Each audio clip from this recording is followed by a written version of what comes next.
Edge was defending his title against Jeff Hardy, Triple H, Undertaker, Vladimir Kozlov, and the Big Show. It started out so great. You had all these Edge, Triple H, Jeff Hardy, and then you get to Vladimir Kozlov. Big Show, I can accept that, but really, Vince? Vladimir Kozlov? What is going on, everybody? Welcome back to the greatest city in the world, Wrestling City. As always, I'm Ryler, and today I am going to be reacting to a video yet again from Wrestling Gifts, aka Pav. He always uploads great videos, and this one is titled No Way Out 2009 Was Amazing. So while we are a little bit further away from the Elimination Chamber event this year, I figured to get in the mood, we would look back at, not quite, this was a year before it turned into the Elimination Chamber, but this one was still the one right before WrestleMania where they featured the Elimination Chamber, and that's the No Way Out events.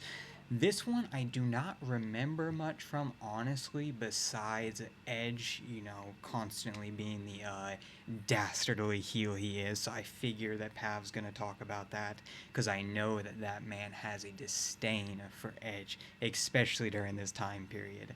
But 2009 was just such a nostalgic year for me, and I imagine so many other people my age. So yeah, I figured let's go ahead and give this a try. Yeah, let's get this started, man. The 2009 Royal Rumble went off the air with Randy Orton standing in the ring as the biggest demon the company had ever seen. Fresh off of punting Vince in the head just days after getting slapped by Stephanie, Randy Orton was going to the main event of WrestleMania, and he did it while eliminating Stephanie's husband and Vince's son-in-law. Every single week, Randy's character was developing into a full-blown psychopath, and the company had officially had its new supervillain. Despite winning the Rumble, despite having a guaranteed pass at the main event of Mania, this man continued tormenting the entire McMahon family and honestly the entire roster. And after seeing her father get collapsed after being scared for her life, Steph was left with no choice but to bring back her brother Shane to avenge the family name and to finally put an end to the Apex Predator. No Way Out, which was going to take place just 3 weeks after the Rumble, was supposed to be just another filler pay-per-view between the Rumble and Mania. But now it was going to be Shane McMahon taking on Randy Orton in a no DQ match, the Psycho versus the Psycho Killer, qu'est-ce que c'est? So shout out to Randy Orton during this time. We all know how WrestleMania 25, the actual match, turned out, but Randy Orton and Triple H had such a great build-up, with Triple H breaking into Randy Orton's house and beating him up. Then there was the punt kick to Vince, the RKO to Stephanie, and this match too. I don't remember exactly how it ended, but I do remember Shane McMahon did hit a few coast to coast during this, and it was basically just a everything going on at once during this match. Orton was a menace during this time, man. Instead of playing it safe, the company with No Way Out was going to flip the wrestling world upside down and set up WrestleMania 25 in a beautiful way. Not only was Randy going to take on Shane, but Edge and Cena were both going to defend their world titles in two absolutely stacked Elimination Chamber matches, and everything was going to get up. No Way Out 2009 is one of the best B-level pay-per-views I've ever seen. A masterclass in pivoting, storytelling, and honestly, just shit going down. A show that did exactly what it was supposed to do, and that was make WrestleMania that year must-see. So after talking about how the Rumble 09 was a classic last month, it's only where we go back in time and take a look at the classic that was No Way Out 2009 and the amazing build to WrestleMania 25. Let's get into it. Yep. Didn't it start out with the chamber that Edge lost, if I'm not mistaken? The show begins with the first Elimination Chamber match of the night for the WWE Championship, and to say it was stacked would be an understatement. Edge was defending his title against Jeff Hardy, Triple H, Undertaker, Vladimir Kozlov, and the Big Show. It started out so great. You had all these, Edge, Triple H, Jeff Hardy, and then you get to Vladimir Kozlov. Big Show, I can accept that, but really, Vince? Vladimir Kozlov?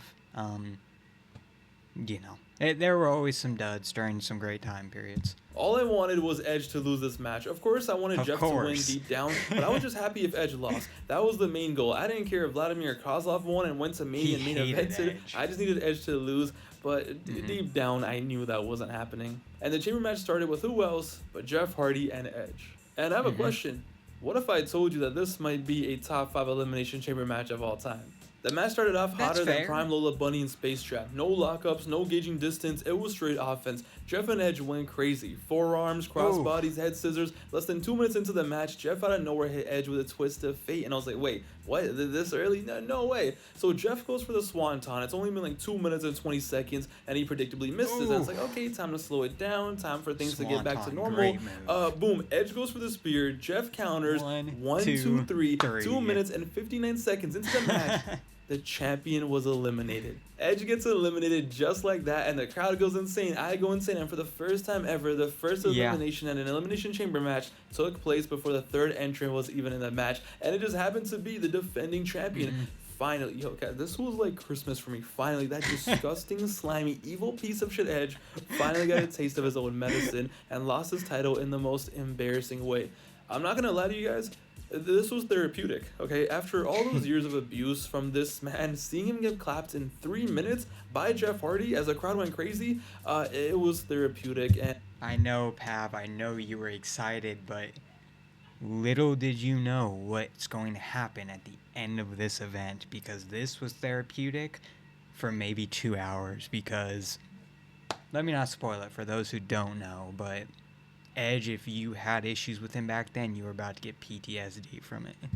And I was just there like singing, na na na na, hey, goodbye. For now. This was a peak childhood memory for yours truly, especially after the Rumble. And this time, there was no Matt Hardy to ruin it. Edge sells it perfectly. He was raging, screaming. Triple H was laughing at him. And just 3 minutes into the match, not only did we know we were getting a new champion, but that new champion was going to go to WrestleMania. And of course, in my eyes, it was Jeff Hardy's time to shine. Was I scared of The Undertaker? Yeah, of course. Was I worried Triple H might tweak? Of course. But with Edge out, I was on cloud 9. The bad man couldn't hurt me anymore. But Jeff Hardy, though, he put in work in this match. Such an underrated performance by Jeff Hardy. Just weeks after losing the title, he was out here working like he had something to prove. Shout out to Lil Baby. And he did his thing. And once everyone was in this match, yeah, it was special. Taker was out here hitting last rides. Triple H was hitting all of his spots. My favorite spot for sure was when I felt like the entire ring and the chamber structure was going to come crashing down and hurt inside.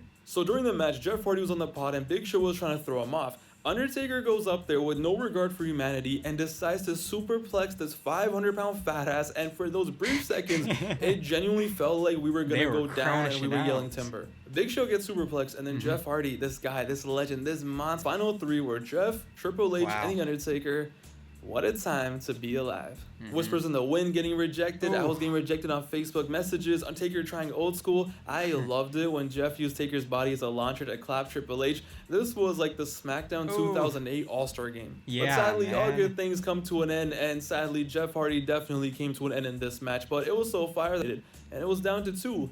Now, was I sad Jeff lost? Yeah, of course. But even as a young fan watching this, one, I was just excited to watch a pay-per-view for free, so they could have had anything happen. I would have been happy. But this was so cool that I wasn't even mad. Like, yeah, Triple H and Taker, I'm down, lock me in. And most importantly, at least Edge wasn't there, right? So it's Taker and Triple H, and 2 years before they met at WrestleMania and dropped back-to-back classics, just like how Taker and HBK at the Rumble 07 as the final 2 dropped a classic impromptu match. Yeah, these two do the same thing. For 10 minutes to cap off this amazing match, it was Triple H vs. Undertaker with a rowdy-ass crowd, title on the line, winner goes to Mania as champion, and for 10 minutes, these two beat the hell out of each other. We were so lucky that we saw Jim Ross doing commentary at this point, because he was tweaking watching this, and what made it so fun was the crowd was genuinely split. There were Taker chants, there were Triple H chants, and I gotta tell you, when Taker hits him with the tombstone and Triple H just barely gets his foot on the rope at 2.9, it's pretty legendary. Taker, he gets his foot on the ropes, so there was rope breaks during the Elimination Chamber match. I don't know how to feel about that. I feel like in later ones that wasn't the case. Yeah, you would think so because the match is no DQ, but okay, that's fair. Kicks out of the pedigree. Jim Ross is screaming, "My God!" You know what match is fire when Jim Ross brings God into the equation? Triple H reverses the last ride, hits him with the pedigree, and wins the title. 35-minute chamber match, and honestly, not one dull 35 is moment. See, crazy. Vladimir, you can do it. I believe in you. Not one dull moment. Best elimination ever to start off the damn match. These boys dropped a classic, and it was all set. Triple H was the WWE Great champion, and we opener, all knew yeah. where this was going, and we all knew what we were getting.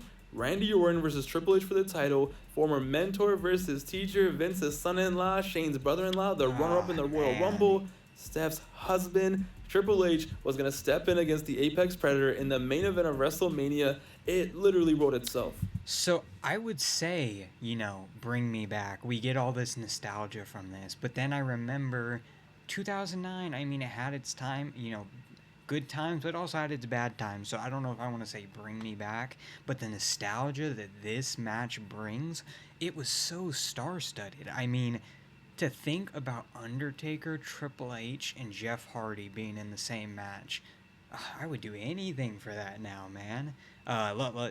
Let's forget about Vladimir Kozlov, but all the other ones, some true goats. And it was going to be a classic, right?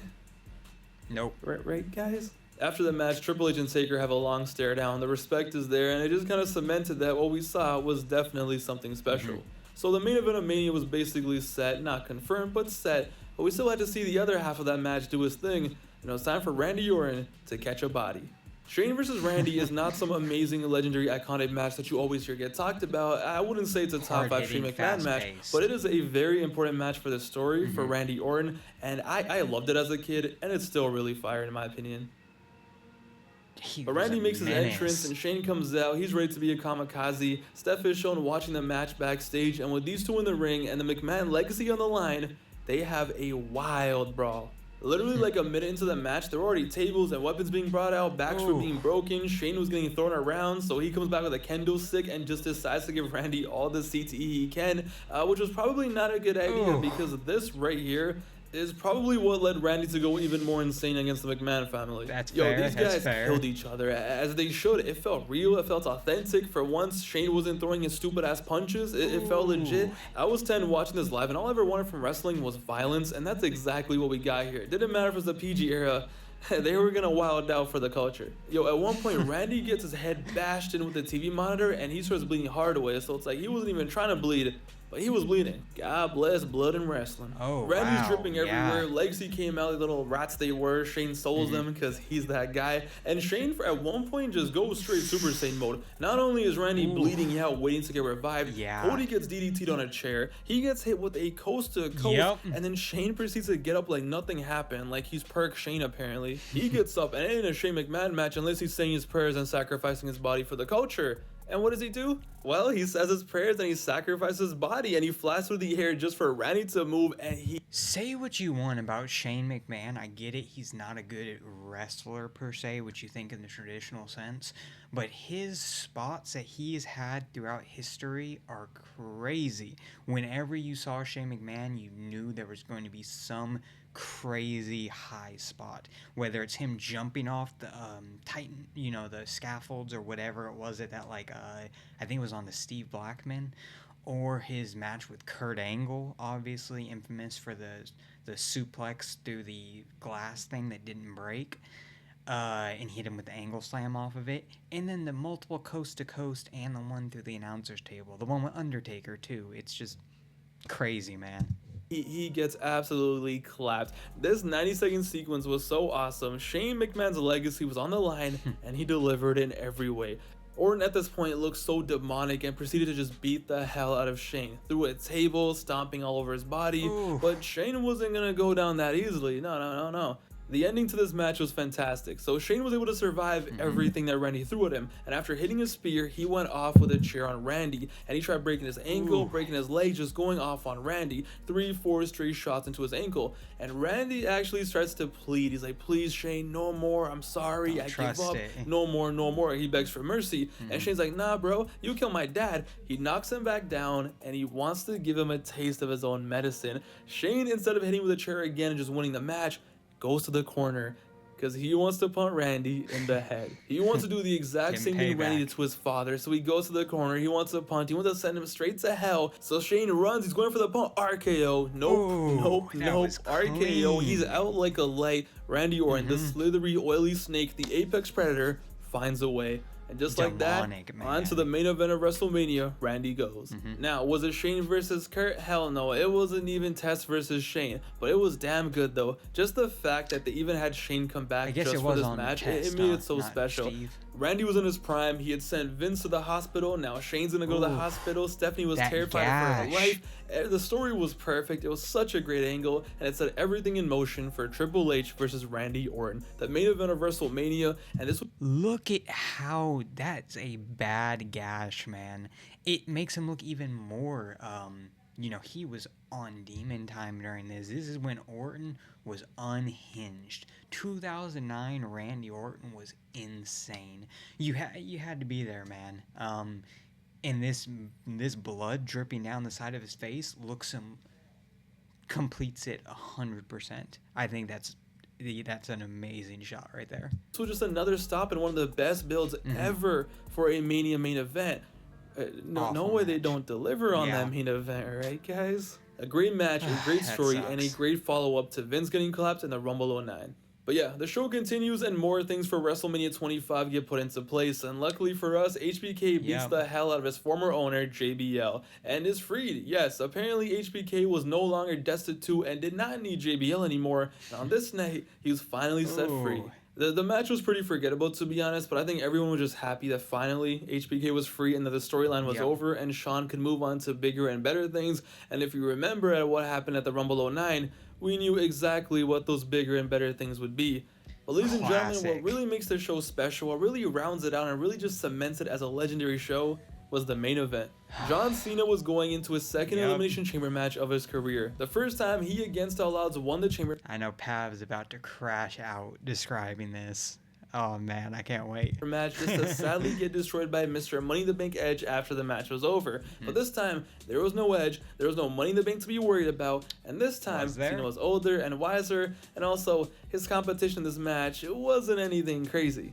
I remember actually being surprised back in 09 that this was the main event. I always assumed that the other title match was going to be the main event because this one seems so obvious. Cena's winning. Why would this be the main event? Why don't you guys put the Jeff Hardy, Edge, and Triple H match in the main event? Yeah, little did I know. So it's time for the main event, and Cena comes out as champion, all happy and dandy, and was locked in the chamber pod. Next came Mike Knox. Yeah, many people Mike probably don't Knox. remember he was in the company 09, but he was, and he was in this match. Then came out Kane, and then it was time for the rising star, Yep. Kofi Kingston, to make his entrance.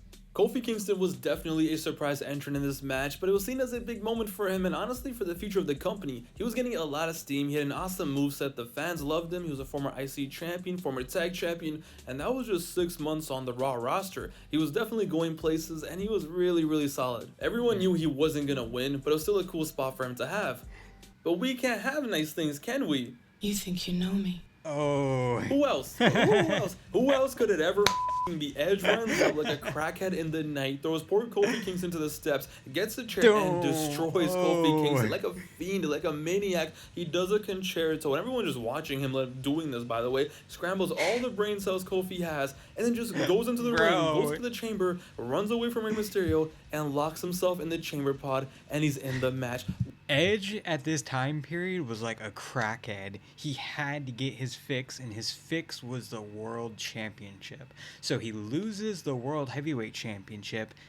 He's got to still get that hit. So he's going to get the exact opposite, He lost the WWE title, so he now has to get the World Heavyweight Championship.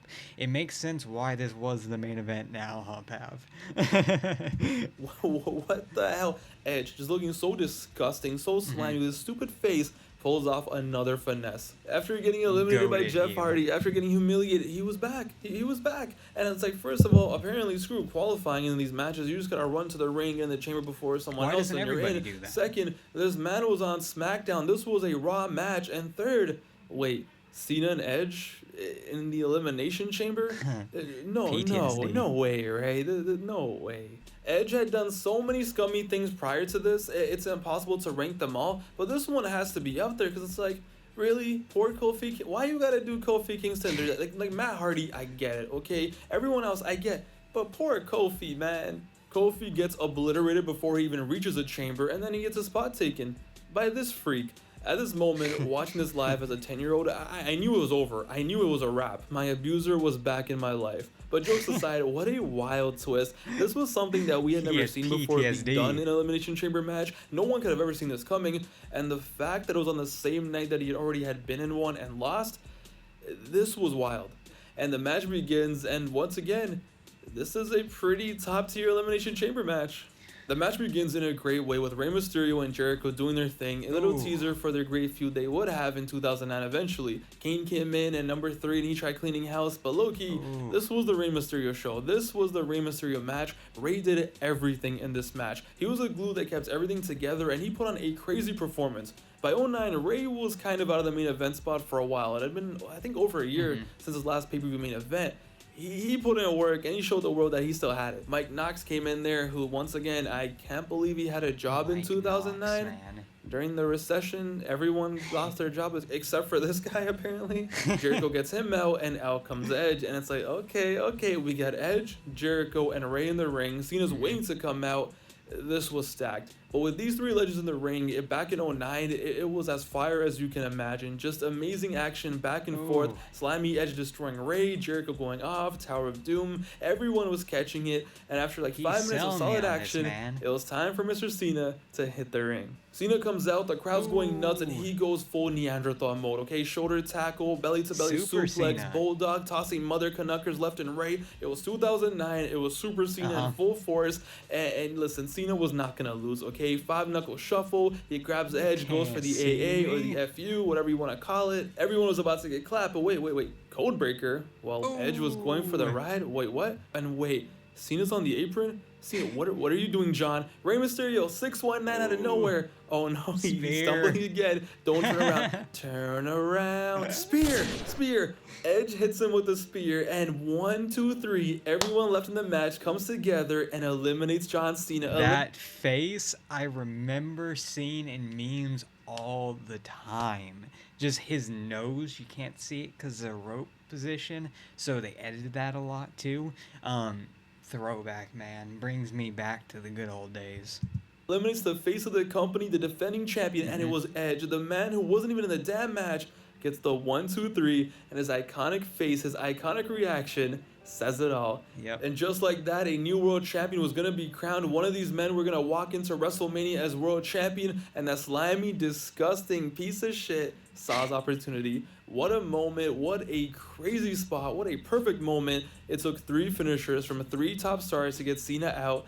And just like Edge earlier in the night, Cena, the defending champion, didn't even last 3 minutes, and Superman was eliminated. 3 Just when you thought the minutes? Edge elimination couldn't be topped, they threw us this. So Cena's eliminated. I'm depressed. Rey Mysterio is the only hope, and these 3, they put on a clinic.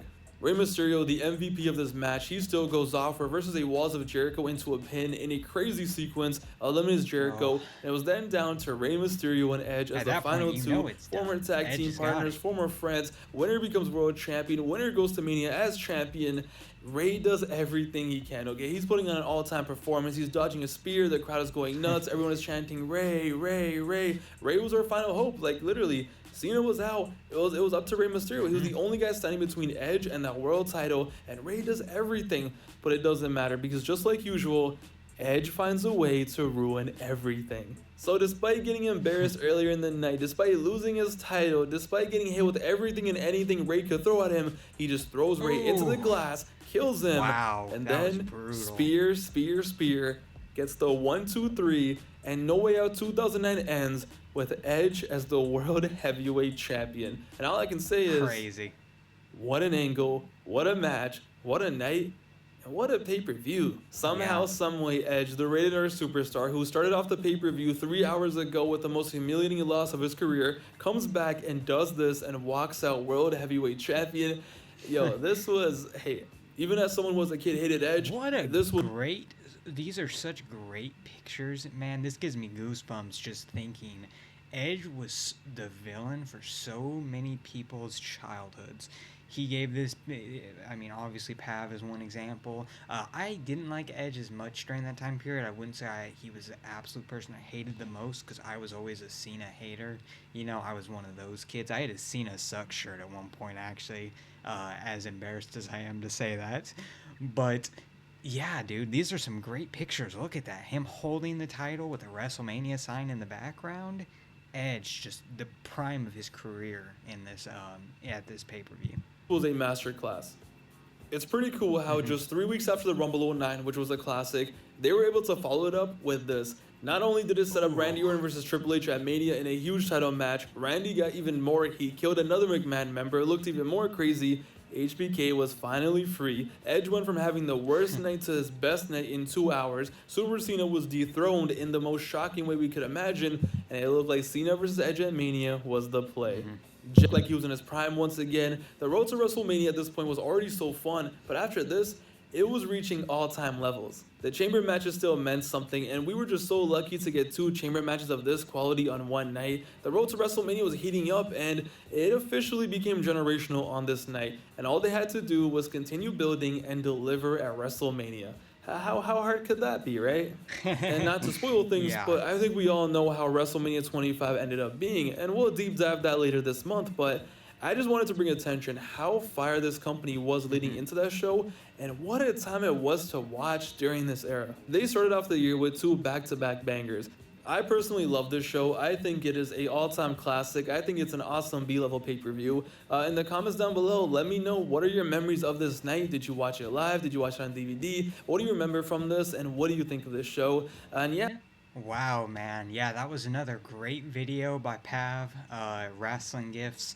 I did not watch this live, but it gives me so many vivid memories because I started watching at around like No Mercy Survivor Series 2008. Like, my first memory as a wrestling fan was when Jeff Hardy won the WWE Championship, and I still remember when I think it was a triple threat, not the one at Armageddon, but the one where it was like, I think it was like Vladimir Kozlov, I think Triple H and Jeff Hardy. I want to say it's Survivor Series, I think.